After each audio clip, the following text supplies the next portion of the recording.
আজ দেখাবো কক্সবাজারের স্টাইলে ছুরি শুটকির ভর্তা। ছুরি শুটকিটা এরকমভাবে আমরা কিনে নিয়ে আসি, এরপর এটাকে খুব ভালো করে গরম পানি দিয়ে ধুয়ে পরিষ্কার করে নিব, ছোট টুকরো করে কেটে নেব এভাবে।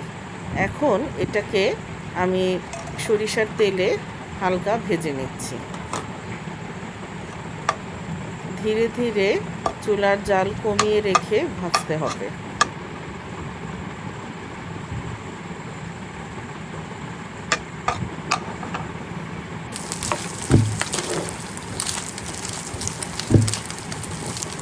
ভেজে কিছুটা ক্রিস্পি যখন হয়ে যাবে তখন আমরা এটাকে নামিয়ে নেব। এখন কাঁচা পেঁয়াজ, কাঁচা মরিচ, লবণ দিয়ে শুটকিটাকে মেখে নেব। ধনেপাতা দিলে আরও ভালো হয়। ধনেপাতাটা এই মুহূর্তে আমার কাছে নেই, আর একটু লেবুর রস দিয়ে দিব।